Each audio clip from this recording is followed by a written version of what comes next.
It's back. The green ring is running. Bobby, sometimes you're right, sometimes you're wrong.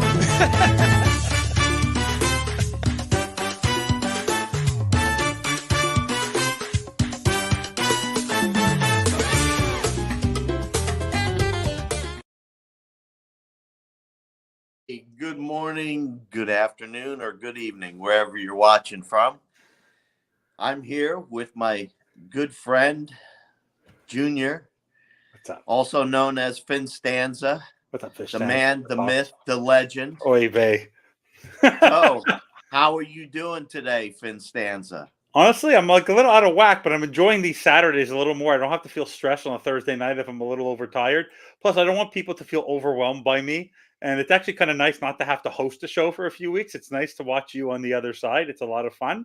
But also, because it's tough sitting here. I know it's I tough don't know now, how you guys do it all the time. It's tough sitting here. Yeah, no, but honestly, it's been a busy week, very stressful week, busy with the kids' sports activities.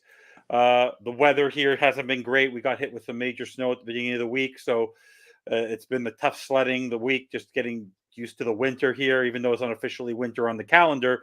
It's officially winter up north, and happy to be talking Miami Dolphins football, and it's going to be nice, another relaxing weekend. And we get to watch other teams and Fins just up, enjoy Chris. it, and then have it. Fins up, Alandino. I was going to say we have the night all to ourselves on Monday night, but for some reason the NFL is doing two games at the exact same time. I know. What is that? I don't get it whatsoever. The Giants and the Packers, I believe it is. It's not going to be as interesting because I don't think they were ever going to move that game. But they're not going to move. They're not going. Nobody's going to watch the Giants Packers. No. So no, for me, thanks, Chris. We love our hats. We love our hats. But no, I'm doing okay. Like, it's actually a nice weekend because sometimes I don't feel that stressed. Like the last couple Sundays where we've had pregame shows, I've had to do them remotely. And if you recall, a couple weeks ago, I inadvertently ended the broadcast because I put it in my pocket. So, oops. So it'll actually be kind of nice not to feel stressed tomorrow and get to enjoy Monday Night Football. That will be a lot of fun. Yeah, I'm going to enjoy it. I'll be there. So I'm obvious. Did they have a game last year? I think they had the Steelers game, right? Was there a game last year? Yeah, we had the Steelers. Yeah. My friend from Oregon, he's a big Steelers fan. He came out and we went down to the game together. Has he fallen off the Steel bandwagon this week after losing to the Cardinals and the Patriots? 10 lost teams in a row. You know what he tells me? You know what he told me? He said, well, Monday I'm going to have to rep my Miami Dolphins gear. I said, yes, you are. What's up, TD Fins? Let me ask you, though, is he a guy? Do you talk to him about the Steelers at all? Did I talk to him about Do you talk to him about his team as well? Yeah. Is he a Tomlin guy or he's not a Tomlin guy? He's a Tomlin guy, definitely. He's definitely a Tomlin guy. Because on Thursday night, they were ripping Tomlin. They want him gone. The fans are frustrated with him. Yeah, the fans want Rudolph. I mean, it's like they're just upset. They're not used to having a losing season. Yeah. Pittsburgh always has a winning season. And now they're starting to get close to having a losing season, and everybody's getting upset because they're not used to it. I want them to win because I'd love to face them in the playoffs because they're right for the picking in the playoffs. That's for sure. They have no offense. I'd rather face them than the Chiefs. How's that? Exactly. No, I can't believe what you actually wrote on X on Twitter today. You were actually cheering. It's a tough sledding. That's a really tough game to decide, eh? Like, do we want the Chiefs or do we want the Bills? Yeah. Because just an FYI, you know what my nightmare scenario is, right? I think it's your nightmare scenario. People don't think about this. The nightmare scenario for the Dolphins is week 17. It decides whether we get first place or we get second. But if we win, the Bills are out of the playoffs. If we lose, the Bills are in the playoffs, and we have to face them the week after. Like, that would just be torture. That would be awesome because then we'd have 2 home games with them. Yeah, but that means you lost to them. They have the momentum, and no one has faith in the Dolphins, right? So, for me, it's one of those where I can't. It's tough, eh? Because you don't want the Chiefs to catch you, but you don't want the Bills to have a momentum, right? Like, it's one of those. That would definitely be some tough sledding, Evan. I can tell you that. Well, how about a tie? I would take a tie. How about you? No, I want to beat their butts. No, no. Would you take it? No, in the Chiefs game, I like a tie between the Chiefs and the Bills. Let them both Oh, lose. tie would be fine. Tie Tie would would be be. perfect. Go to overtime. No one scored. Tie. Hey, I look at it this way, Evan. No matter which way this game flips or flops, We win. we're the better for it because we either get rid of the Bills or we knock the Chiefs down. Absolutely. Either way, we're sitting pretty. So I like it. Absolutely. With that said, let's talk about the playoff race a little bit, shall we? Mm-hmm. Dolphins, and let's talk about December for a minute. Yeah. How about December? We won, and it's December. Wow. Right? Wow. We won, and it's December. Yes, there's no Bobby. Bobby has got priorities with his children right now that he's taking care of. I always make it work. He doesn't. Yeah. Got to Who, choose me? one. No, you got to choose one between the tie. He goes, tie doesn't help us either way. I go, well, at least I won't feel that bad. For me, I just can't see the Bills winning. I just can't. I want the Bills to suffer. I can handle that all day long. Yeah, I can. I mean, you got to remember, I was there when they were going to 4 straight Super Bowls and all that stuff. So they can win because they're not going to win out. They're not going to win out. So as long as we win, it's okay. Because as long as we keep our 3-game cushion. But to just answer Thirsty, winning, it really doesn't matter what anybody else does. To answer Thirsty, Bobby coaches basketball for his son now. He coaches 6-year-olds and 6-7-year-olds, and that's where he is today. He just follows where the practices are. So he's there pulling his hair out. That's why there's no bandwagon, because I don't think you need to have too much of the repetitiveness, because whatever we would talk about on Thursday, we're going to talk about today. So same old, same old. That's why. So we apologize that Bobby's not here. However, I'm cuter. Oh, all right. Well, and you're a better host.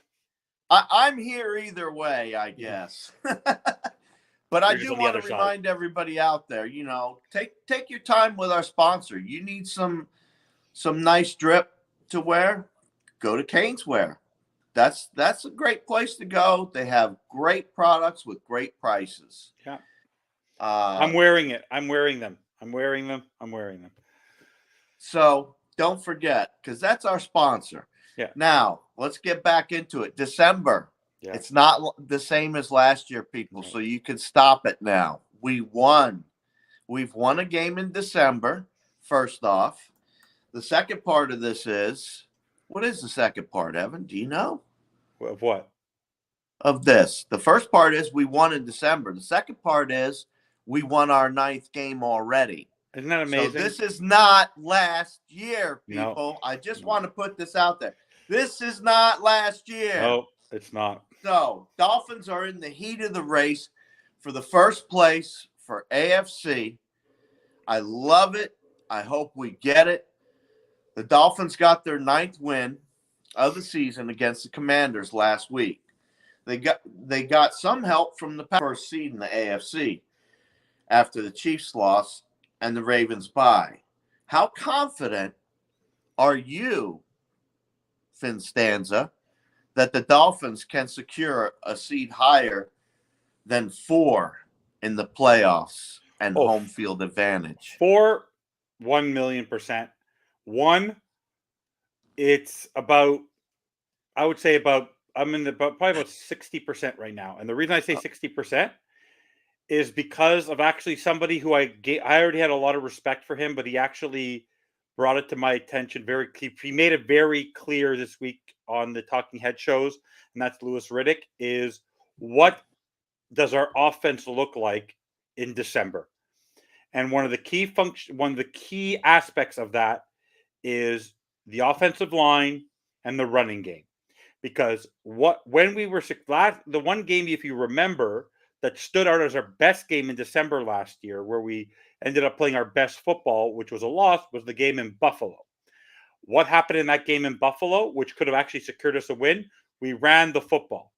Yeah. In the way you win championships The air ball, getting the ball in the air is one thing. You're going to get the ball to Tyreek, but you have to have that balanced attack of physical, hard-nosed football, where you are fighting in the trenches, where you're running the football, getting the blocks when you need them, and pounding the ball. Like, one thing that was the most, I understand they weren't trying as hard last game, but to watch the Miami Dolphins last week, Hank. Well, let me ask you a question. Let me interrupt you real quick. Okay? I hate to interrupt you. You have every right to interrupt me. I do all the time. It's fun. No. Yes. Go ahead. My apologies. No, please apologize. I'm going to remember, so go ahead. Ask the question. What would you think if Miami came in third instead of fourth? If they don't finish first or second, I will be disappointed, because what that will mean is they lost either a game they should have won, or they weren't successful in winning 2 of the 3 against either the Ravens, the Bills, and the Cowboys. Okay, and back to what you were saying before, if the team has a secondary that's maligned like the Tennessee Titans, don't you think that they would open up that pass game with our offense being so fast? 100%. But what I'm saying is that when we have been great, it's when there's been a balanced attack. So improve in short yardage situations, run the ball. Like, I don't know if you watch Hard Knocks and you watch all 20 and you watch all 22. What I actually saw last week, which was really cool, was Alec Ingold was blocking like a champ. And congratulations to Alec Ingold for being our nominee for the Walton Payton Man of the Year award. I hope he wins it. He's a great guy. I know this is in honor of Bobby, who loves Alec Ingold. I love that. He's great. He's been phenomenal for us. It's something about that run game that just gives me a comfort level, right? Yeah. There's a reason why they've been thinking about going to get running backs all year. Achane is going to be good. Mostert is a touchdown machine right now, and he's doing what he needs to do. So for me, it's the offensive line. It's the comfort level of making sure you have that balanced attack. But to give you perspective about the running game, or the passing game is great, but the passing game, if you really think about it, is Tyreek Hill. Do you know Tyreek Hill? Do you know Jalen Waddle's phenomenal. He'll be a 1,000-yard receiver. Do you know that Tyreek Hill has 50 more targets than Jalen Waddle? 50. There are teams that don't have as many combined yards of offensive receiving yards that Tyreek Hill has on his own. Like the Jets and the Steelers. There are teams that don't have a 1,481 yards total receiving offense. I know. Tyreek Hill has it on himself. So it is a one-focused crew. The guy's phenomenal. He should be MVP. We're going to obviously talk about that one time. But all I'm saying, for me, what I want to see right now is the solidification of the running game. The offensive line is doing its job. And for me, the linebackers, I just want to make sure with Jerome Baker, what's going to happen there this week. I want to see how that plays out on Monday night. Yeah. But I know, for my thoughts on Van Ginkel, we could talk about. But no, for me, it's really that balanced attack. It's like, I know how great Tyreek Hill is. I love Tyreek Hill, but I want to see more of Jeff Wilson. I want to see that 4-minute offense. What we saw against the Commanders, Hank, where I was sitting there like this against the Commanders for 8 minutes, watching them go down the field. Literally, Hank, they went down the field on first, second, third, fourth down. Mike White only had to shovel pass it once, which was really a run on Achane's touchdown. They never threw the football. We were at the Carolina game where we were up 42-7, and then he threw a pick six. Remember that? I want to see that 4-minute offense, and that 4-minute offense has to do with running game. I want to see the solidification of the running game. I'm not worried about the passing game. I want the running game to be a focus. I want it to just be, because that's what you need. When you go down to Baltimore, that's what they're going to do. They're going to run it down your throat. You need to run it back down their throat. Yeah, when we go to Baltimore, that's going to be our toughest game, I think. Yeah, for sure. I think that is definitely going to be our toughest game, is the Baltimore game. And, we could be in weather and everything else. So it could be, and that could be the game that decides a lot. It could decide number one. Dolphins. Could decide number one. It could decide number one. I think it definitely could decide whether we're in first place or not. that will determine maybe we're first or third. It all depends on how the next 2 Yes. games play out. Because But if we lose to Baltimore, we're dropping. Yeah. Yeah, absolutely. Okay, so speaking of those types of things, let's talk about some home field advantage real quick, shall we? Yeah. Okay. So the Dolphins are undefeated at home this season. Do you believe the home field advantage in the playoffs is that important for Miami, or do you think the Fins are good either way? They're good either way, but as you know, people talk about Patrick Mahomes and how great he is.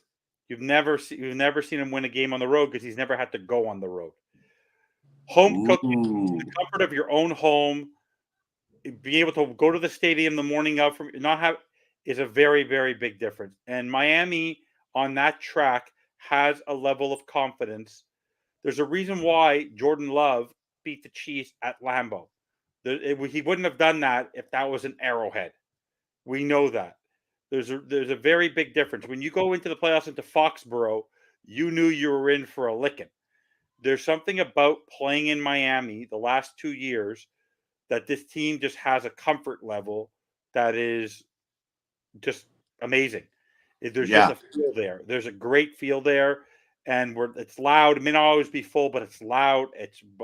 People want to be down there. It's just, and I think when they make the playoffs, that thing will be sold out. More people are going to be coming down for this because you're also going to have a lot of people who are down there for months at a time because that's when the snowbirds are down there. It's going to be a raucous crowd. It's for them a critical factor to be able to show that they are. I think it's just for them. It gives them an easier path to know that they're Yeah. playing it. Yeah, I totally agree. I think having games at home in the Rock is definitely the way to go. You're right, Chris. It's important. And, there's nothing more, you're correct, Alandino, satisfying than that home field advantage and walking. And just, I haven't been able to do it yet, but None of us have. I want to walk into that stadium in a playoff game. Yeah. They've already sent me all the messages, for season ticket holders, so you can get the playoff seats and all that. So I know the prices to it already, and all that. All that's marked out. Yeah. It's all earmarked with me and the wife if we continue to go. So I'm saving as much money as I can right now. I know. It's crazy. It's crazy. So, because I just think we're going to, I moved here when I moved here for a reason. Of course. And I'll admit, yeah. But what's funny is nobody believed me. I believed you. I never doubted you. I moved here a year ago, and I said when I moved here, I said it's because this is when the Miami Dolphins are going to start winning. Yeah. I said I have to be there for this. I have to go to home games. And here it is, Evan. The day has come, my son. Also, the day has come. I've retired, left you, and come here to Florida. I'm abandoned in the snow of Oregon. But by the way, that's snow in Oregon. Mount Hood. I've been in Mount. I've snowed on Mount Hood. Yeah. Yeah. Really? I got the snow on Mount Hood in the middle of July because it's so high up. Because where it is, there's actually snow. Yeah. You can snow in your shorts. It's really cool up there. But no, for me, I don't know about you. Doesn't matter if they're playing the Commanders, the Chiefs, the Eagles, or the Titans. I am antsy before I have jitters before every Dolphins game. I don't know about you. Too. They scare me to death every football game because because you, even though they're winning, they are Dr. Jekyll and Mr. Hyde in the sense that they don't ever. I always find the games against the Chiefs, the game against the Bills, the Bills that got beat up, but they also hurt themselves. The games against the Eagles and the game against the Chiefs, it was turnovers. It was poor play on the Dolphins. The Dolphins never helped themselves. If you notice they kind of shot themselves in the foot along the way with those games. Yeah, last week they played their best, I think their closest to 60-minute game.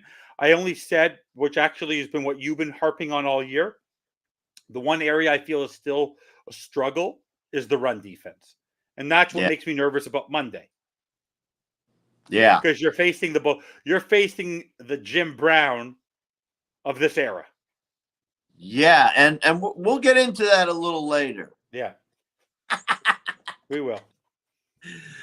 So let me ask you then. Yeah. Knowing all that, okay, let's look at it this way. I had this game as one of the games that Miami might lose. I know. And the reason why I had them as they might lose is because of Ryan that Tannehill. running game you just mentioned. Oh, come on. It was because you were worried about Ryan Tannehill. Come on. Yeah. So you're talking since the beginning of the year, I was worried about it. However, sometimes feelings can change, and Miami's defense has come alive as of late, and they look like a whole different defense now. So, with Tennessee's secondary and Miami's ability now on defense is completely flip-flop from where we were. And I'm really hoping that we win this. I'm still on edge because of, like you said, the running game. I mean, they have one of the greatest running backs on their team. How do you just feel at ease? Oh, yeah, we're going to stomp them. Some people think I should think that way, and I don't, because any given Sunday. I can tell you why. They're 0-6 on the road. They don't win on the road. They're not a very good road team. Yeah. They're 0-6 on the road. Yeah, they're 0-6 and they're 4 and something, right? So I mean, they're a home team. I hear you, but they did win 4, right? So at home. Yeah, at home. True. Hey, I'm not here to argue. You're right. No, I am here to argue. Wait a minute. You're wrong. No. Yeah. No, I could do that on Twitter or X or whatever you call it. Okay. Well, we're moving right along this show. So let's see. Let's see what people have to say today, shall we? Oh, they're just talking about how they're just responding to in general, but Scotty's saying our defense has been number 1 since Philly game to now, capitulating to 6 overall. Can you think about that? Since the Philly game, after that, when Jalen Ramsey came back, we've gone from the 25th ranked defense to the 6th ranked defense. And literally, since that guy's been back, I said to everybody he was the catapult. And man, oh man, has he been the catapult. Who? So, are we going to talk about Austin Jackson? Yeah. Let's talk about Austin Jackson. You want to talk about Austin Jackson? Yeah, I want to talk about Austin Jackson. Let's talk about the signing of Austin Jackson then. Go ahead. Austin Jackson. Okay.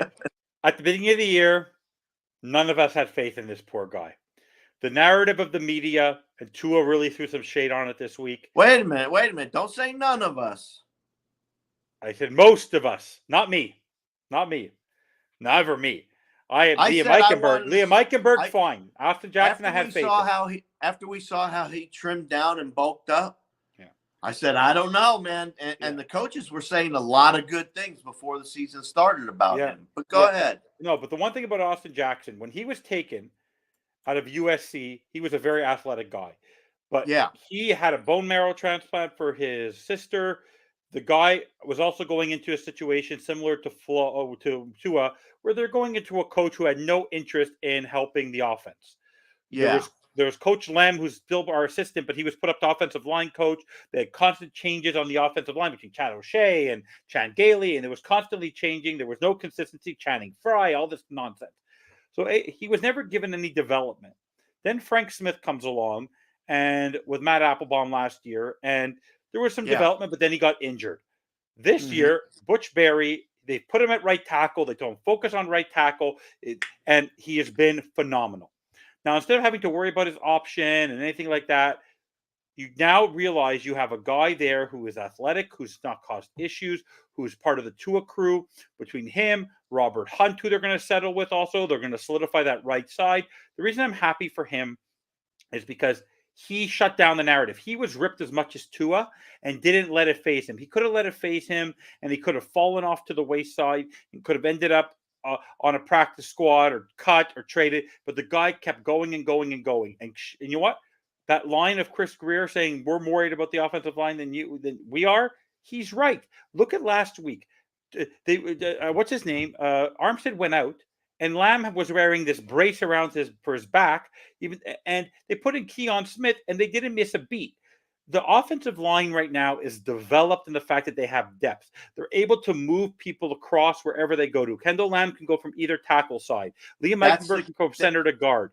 There's such flexibility. That's the key, my son. They Yeah. have depth. Yeah. Now, whereas they were taking one guy and moving them from place to place to place Yeah. to place to fill whoever was missing. California.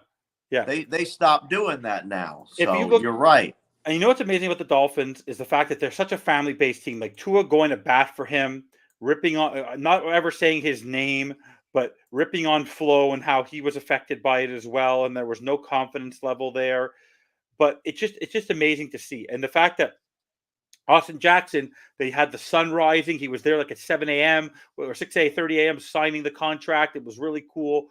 It'll be nice to see on Hard Knocks how they develop it, because this week on Hard Knocks, they're not going to really talk about the game because they'll probably, because of the fact that they have to, they air the show on Tuesday, they cut on like Sunday night. So a lot of it's going to be focused on Austin Jackson and what happened during the week. So I'm just really happy for him, because it gives us a fact that the young core of the team, the 2020 draft does not look so bad after all. And the fact You know what? Before we get into the draft, we got Austin Jackson for pennies on the dollar. Yeah. We got him so dirt cheap that I'm just saying, if he turns out to be even half of what he could be, we got pennies on the dollar for him. Yeah. I'll tell you that right now. So, whoever's managing the contract, well, we know who Greer is. No, it's actually Brandon Shore doing the cap work, but yes, it's Chris Greer with Marvin Allen and Reggie McKenzie, right? It's like that three. Yeah, you got to give them the credit. Yeah. So, but they're honestly, at the top. Honestly, also, you know what it is? Also, you know what they were smart about? He was gonna get some action on the open market, and I think they realized it's very hard to get offensive linemen. And when you have one, you grab onto them. You grab on. Ask the New York Jets. Like, ask them, like, where they are. Like, we don't. You know what the best part about Austin Jackson's game been this year, and you know this, when you're not talking about a player playing that role, they're doing their job. You don't hear him get penalties. Same thing with Jalen Ramsey. You don't see him in a game, or you don't see Javian Howard. You don't hear from Javon Holland. It's because no one's throwing to them. It means that they're doing their job. It means that they're blocking correctly. It means that they're defending correctly. I'm just happy for him, and I'm happy for the development of the franchise, because people have been critical of the Dolphins' development of their draft picks. They're now showing that the development of that draft, the weakest player right now, like, he's been good. Robert Hunt's been great. Tua's been great. Raekwon Davis is doing whatever he has to do for the level of pick that he was. So we can't really complain. How about Eichenberg? Eichenberg is going to settle at one point the year after, so we don't have to sign him. He's in the level of Waddle, but we don't have to sign him this year. It'll be next year. But the thing about Eichenberg is, as long as he's not causing problems, he's now solidified himself as being able to play a guard in a center position. I'm going off of what you said. I haven't heard his name called a lot. No, he's been fine. He's been doing good. Because you know what? Shocked. You know what it is about this offense? I gotta apologize, because I'm one of those people that's been one of his hardest critics. Oh, I've been worse on Eichenberg, and the man is stepping up and doing big man stuff right now, and I love it. Like you're talking the whole offensive line. I'm just getting more and more excited. The more you're talking about it, the more excited I'm getting over here, ready to jump out of my shirt. So, but you know what? Actually, the credit goes to Tua. The credit goes to McDaniel, and the reason why I give them the credit right now is the offensive line works for this offense. So what Mike McDaniel realizes is that his offensive line has a certain skill set, and that involves quick throws, being able to move, being able to make holes on his own offensive scheme. He's making it work for the offense. The thing about an Austin Jackson type of player, the Liam Eichenberg type of player, the Keon Smith, is that Mike McDaniel and Frank Smith and Butch Berry are building an offense of scheme that works for this offense. So the offensive line is being tailored. Think about this. We're all the fan base is ripping about Mr. Glass, they like to call him, and Teron Armstead. I see him differently. I see Teron Armstead as a veteran leader that people like Austin Jackson are learning from. And I don't want to lose him because even if you pay him the money you're paying him, you still have young enough players like a Keon Smith, like a Kendall Lamb, who are capable of being there when he's not there. Like if I'm tomorrow, I'm comfortable. If I were me, if I don't know about you and me, I do not want to see Teron Armstead play football till the Dallas game.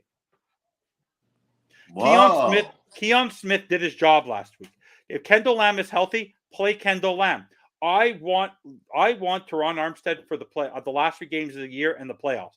If he's 100% tomorrow, fine. But in the Commanders game, he tweaked something else, and he was comfortable on the bench. But why force something? The same way, if Javon Holland's not ready to play Sunday, Brandon Jones and Nick Needham have done the job. These are the kind of games where you don't need to hurt your best players. I don't think they're forcing anything, though. No, but not forcing. But for example, I want Mike McDaniel. Mike McDaniel has said that he's very comfortable in being cautious with his best players. So be cautious with him. Let me just read what's called. I want to draft the left tackle in the first and play them a left guard next to Armstead next season. Let Teron go off 2024. If you get hurt, could potentially be an option. But Teron Armstead, I know there's a bit of a different cap hit if you cut him after June 1st, but I don't want to lose Teron Armstead. That veteran leadership on the offensive line, it makes a difference for me. So let me ask you now. We've hit our 30-minute mark. I'm in no rush. You're in no rush. I'm kidding. I'm not. Yeah, but the phone's ringing. Oh, I don't listen to the phone. I don't get distracted. I don't have other priorities like Bobby Melendez. Well, I have priorities. You have lunch. I have priorities. Lunch. Yes. Yeah. So do I. When I'm done, I'm going to go have lunch. Oh, you are? All right. Well, I didn't think that you ate that much. Oh, trust me. You met me. I'm huge. I'm not huge. I'm tall. I'm a big boy. Canadians. Hello. It's because you're so light on your feet, though, Evan. I'm very light on my feet, but I need that size to live up north, right? We need that warmth. Yeah, well, I carry my warmth with me. So let's talk about some more warm and fuzzies. Okay, what are your keys to the game, Evan? The keys to my game? Give me 3 keys. 3 keys. Limit Derrick Henry to 75 yards or less. No total. Continue to run the ball to all 3 guys in Wilson, Achane, and Mostert. I want to see a mixture of the running back by committee. I want to see an average yards per carry of over 4.5 yards a game. And the last thing I want to see is, once again, it's going to be the key to the game is no turnovers. Like they just can't turn over the football. When they play turnover-free football, the game is over before it even starts. So it's really limit Derrick Henry, no turnovers again. I want to see no turnovers, and I want to see a consistent run game from everyone. I don't want to see, and I want to see a balanced run game, meaning that I don't want to see 4 carries for Jeff Wilson, 20 to 15 carries for Achane, and 17 carries for Mostert. I feel that they're going to run. Achane is a small guy. I want to see him around the 10 to 15 carry range. I'd like to see the same thing for Mostert, and then I want to see the same thing. So if we can get about 35 carries, I'd like to see it where at least Jeff Wilson gets about 10 carries, because you're going to need his physicality in a running game in the playoffs. Yeah, I totally agree. Either that or let's get Ingold in there once we get a lead to bash some heads. So I don't think they're rushing him off yet. I agree with you on limiting the run. I don't necessarily know that it's going to be Derrick Henry, though. We don't know that for sure because he was hurt, right? He said he's playing. He's playing. Oh, he is playing. Okay. Your guy for sure not playing, which we're very thankful for, and that's why I believe we can get the running game going, is Jeffrey Simmons. He's done for a couple weeks. That's their best defense. So, with that said, I agree with you. That was one of my keys, was stopping the run. The second thing is, we have to let our offense, we have to let the ball fly. In this game, Tua needs to let the ball fly. not play around, not worry about this dink and dunk. When it's your turn to throw, fly it down the field. Their secondary is so horrible. They're the worst, I think, secondary in the NFL right now. If not, they're 31st or 32nd. I don't know where they're at, but they're real bad. You got to take advantage of someone else's soft spots, and that's a soft spot for them for sure, in my opinion. The third key for me is we have got to work together on the defensive line. This is a run-hard team. The defensive line has got to do what it's been doing. Get Andrew Van Ginkel on the outside. How amazing was he last week? Oh, talk about unbelievable. You know, the pick six. Once I saw the pick six, I was like, oh, man, we are so in the money here, you know? It's over. I was like, oh, my God, I can't believe it. How ironic, though, by the way, is it that their Hard Knocks is either geniuses or something. But we all wondered how Van Ginkel was going to play replacing Jalen Phillips. But then they spend the whole week following him and following his wife at the game and on Hard Knocks. It was pretty amazing. Like, how ironic that they're following that person for that game, and he has that game. Like, it's pretty amazing. Like, unbelievable. His ferocity is unbelievable. Yeah, Like, he did great. McDaniel didn't even know what to do with himself. When that guy caught the pick six, I thought McDaniel was gonna fake. Yeah, I saw that. He was a little like, he was what? what the? Yeah. And by the way, Tyreek, did you see Tyreek? Oh my God, with that Tua's throw, where over the shoulder turns over the shoulder. Yeah. He goes again, Tua, and then it's ironic. He goes, "Why Tua? Why'd you do that?" Then he looks at the tape. He goes, "Oh, now I know why you did it." People criticize Tua for bad throws. That was an ingenious throw. Yeah, that was a good throw. So, yeah, let's talk about the game prediction. What do you got, my son? Talk to me. What do you got? It's Monday night. It's like the Dolphins in primetime make me nervous. Dun. Make me nervous. They make me nervous on primetime. There's something about them, but it's on the bright lights of Miami at night. It's going to be nice. And I'll be there. So don't I say this will be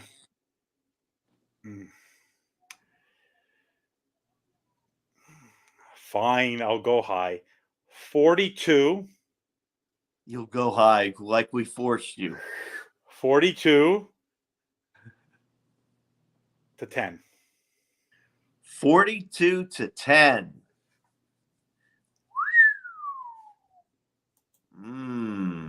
It has to be. They have to. 42 to 10. Yeah. Manning Cat's not going to know what to do with itself. Well, I'm a little different. I think it's going to be 45 to 17. Ooh, you flipped it one more. One more score for each side. Yeah. Whoa, thirsty. I said before the game.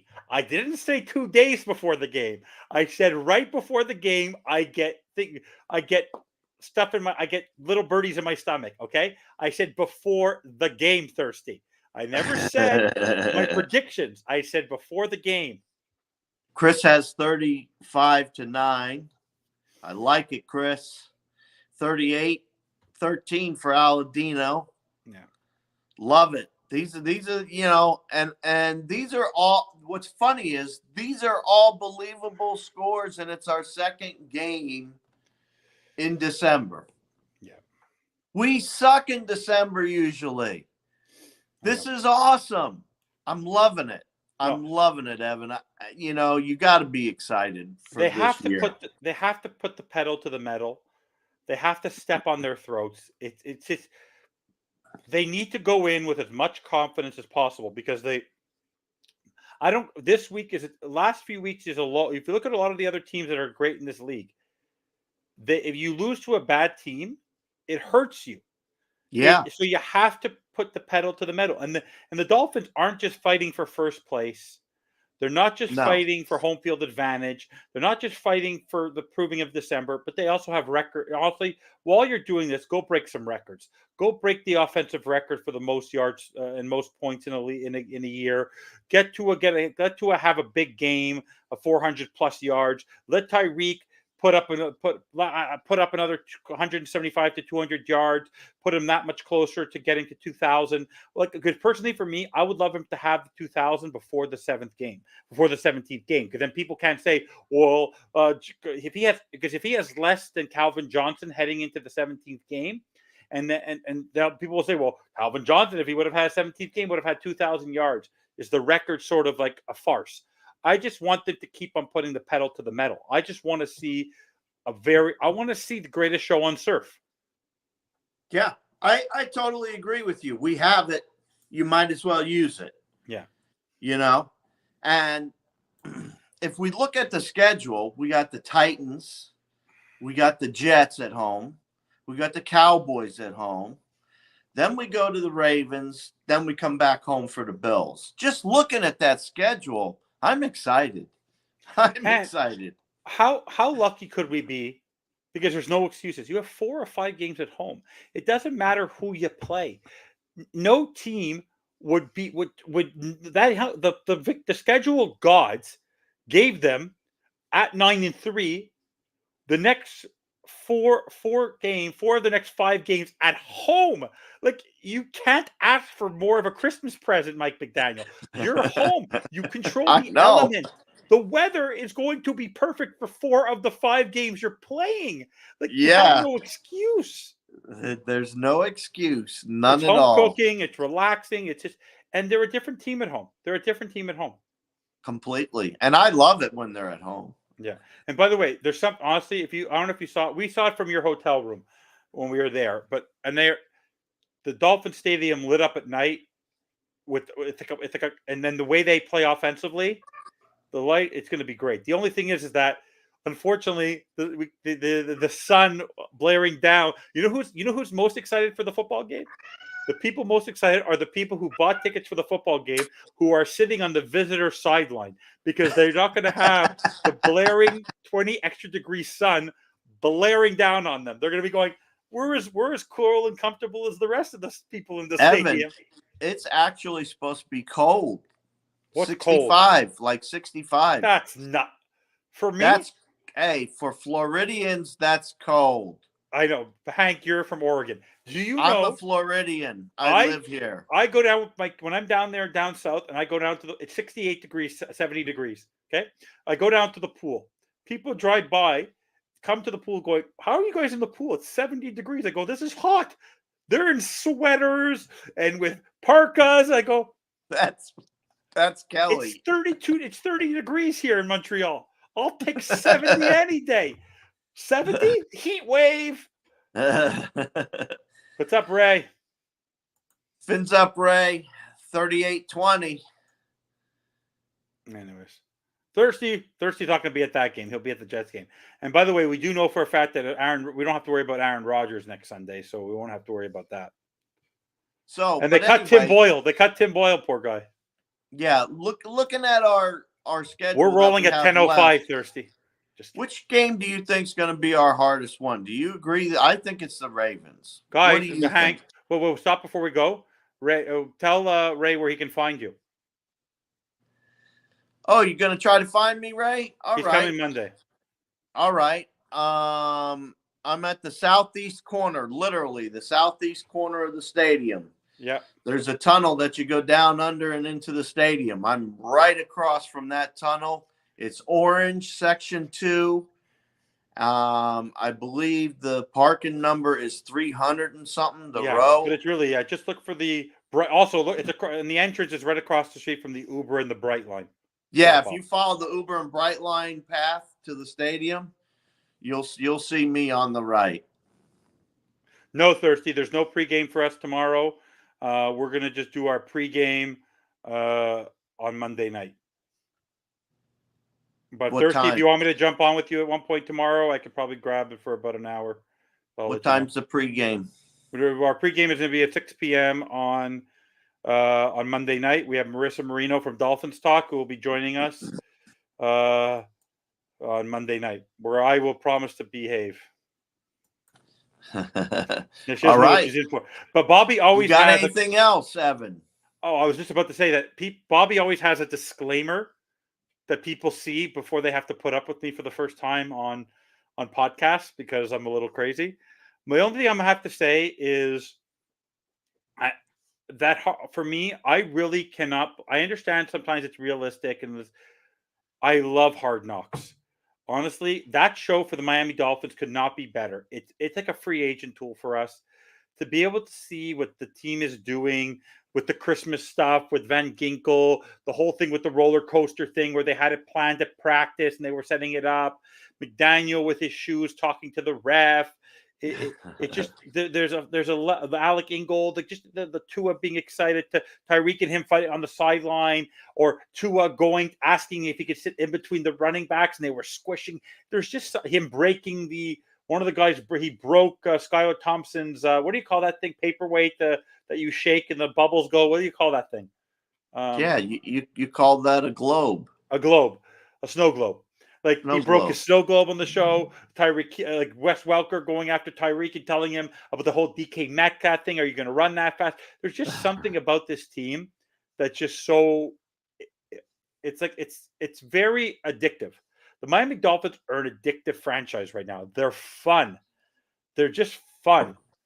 So Mike McDaniel came in at second for Sequel Bowman coach that they would like the most play for. Who was number one, Thirsty?